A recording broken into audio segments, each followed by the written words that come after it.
Alright guys, welcome to my part 2 series of all you need to know about securoserv, and I'll be looking at the vehicle cargo.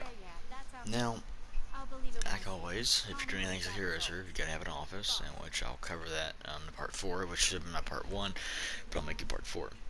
So, there is a total of 9 vehicle warehouses throughout Los Santos, and which I'm going to show you exactly where those are.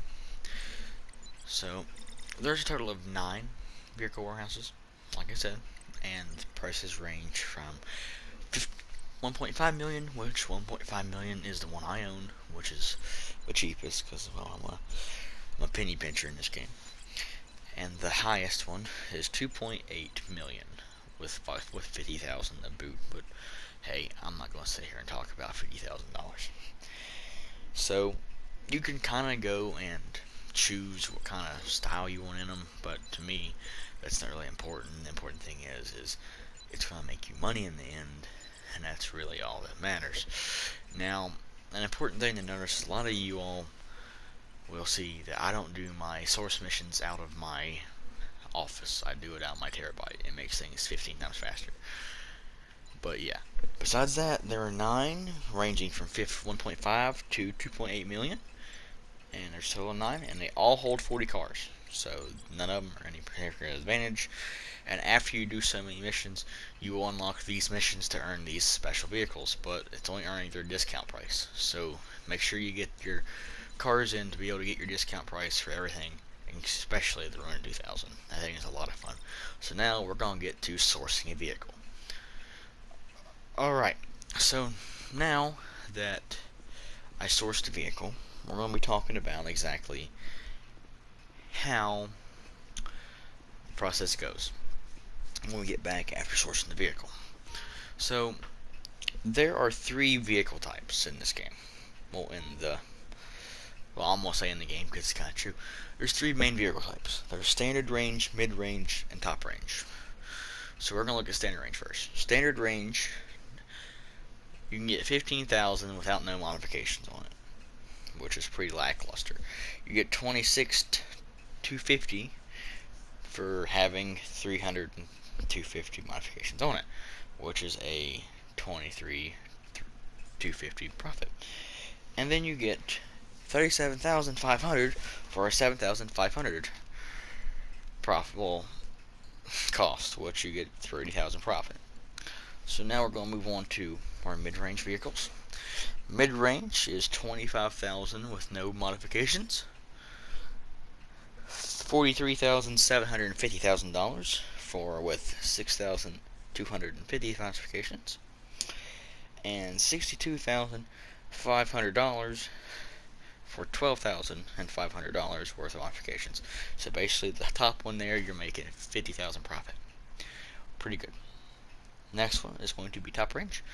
And as you can see, the game likes to deny me to switching over because I constantly forget to switch back. So I gotta go click on that and then do it. So, top range vehicles. A standard top range vehicle will net you $40,000. A modification with 10,000 will net you 70, and a modification with 20 will net you the best, 100. Now, do keep in mind, after you do select which of the modifications you want to do, you have to do my favorite part, and that is modifying the cars. So if you don't, so say the cars that's in the DLC, if you want to get one but you don't know how they're going to look, if you get it through your import garage, you can modify it out. So as you see, I selected the $20,000 modification, so now I gotta go through and mod this Albany Roosevelt.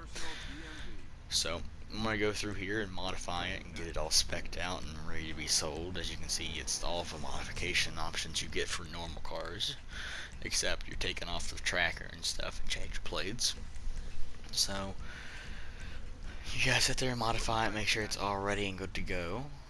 And once it's good to go, you can then proceed to take off. You can change the wheels. Almost anything you can do to a normal car, you can do to the ones you're exporting. So now we're going to go ahead and get this exported off, and it's just my luck that I have to take it to Martin Madrazo's house. which ain't that far. It's one out in the countryside, so... Oh, we're getting a phone call, so we gotta listen to this phone call from the assistant. And don't let another organization... And just blah blah blah saying don't let another organization get it. So one of the things I want to talk about when you're exporting cars is there's a little bar down at the, well, it's not really a bar, it's a value, and hitting anything can cause that value to go down by a couple dollars, by to $1,000. Eventually, if your car is destroyed, it's all of it, it's gone. There's no getting this back. It's not like any other cargo where sometimes if it gets destroyed you get some of it back. Not in this case. So you all will see here soon exactly what I mean. I'm about to hit a truck. I'm right up here. Bam. Alright, so as you can see, I have lost a couple, maybe $20 to $30, which is not bad, considering it is still 100 grand, basically. So now, the dangerous part is driving as far as I need to go. Now, luckily for me, I found myself a public session, so it was no problem. So, I mean, it used to be hard to do it in normal sessions because people would see the cargo and blow you up, but solo public was the only way to go, and clearly I was lucky enough to find a solo public session to go into. So with that being said, I'm going to go ahead and deliver this vehicle, which is at Mark Matrazo's house, and the same goes when you're taking the car to your garage. It has a damage bar. I think maximum damage $20,000. I didn't really do my research on the maximum damage because clearly it takes money. You spend money to make money, and that's clearly the case with the import and export DLC. So even though I hit that vehicle back there, I'm still getting mainly my $99,000, which is almost 100. So I'm still getting my $100,000, which is a very good investment and very good for your time. It's just the fact that when you buy your first vehicle warehouse, it's going to take a while for you to completely make your profit back. You're going to have to sell 20 top range vehicles at $100,000 each with no damages to pay back a $2 million warehouse. So for me, it had to sell 15 and the rest goes up. So now I'm going to go over a list of vehicles that you can go through and get while you're doing the import and export, which will help a lot of people out due to them being able to mod it. You get the Albany Alpha as an import and export vehicle. You get the Bravado Banshee 900R as an import export vehicle. You get the Fiesta GTS as an import export vehicle. You get the Jester, the Dinka Jester, as an import export vehicle. You get the Feltzer, the manufacturer Feltzer, as an import export vehicle. You get the Douchebury Mascaro as the import export vehicle. You get the Nightshade as the import export vehicle, my personal favorite. You get the Declasse Sabre Turbo Custom as an import export vehicle. You get the Declasse Tampa as an import export vehicle. You get the Turismo R as an import export vehicle. Nice choice for starter pack people. You get the Cheetah for import export vehicle. Very fast, have it in story mode. You get the Coquette Blackfin based off a Corvette. It's also in the import export vehicles. The Coquette Classic, which is based off a split window Corvette. Nice looking car. The Xfinity XF, which is a very fast car. I've only had it in story mode though. The Obey Omnis. Nah, I don't like it. It don't look good. The 770, very fast car and affordable for many people. The Karen Sultan, nice choice for them to add, and it's the RS version. The Lamborghini Toros Rally, which is free for this week. The Verlier, which I've never owned, but it does look pretty expensive. The Zentorno, the crown jewel of 2015 GTA. The Pfister 811, which is Porsche ripoff. The ETR1, which is a race car by the way it looks. The Omnis, which is a nice looking DeLorean door car. The T20, a very nice car. I had it on the wheel before and I got it that way. The Mamba, based off a Cobra Mustang. Sleek and sexy. The Reaper, knockoff low cost Lamborghini.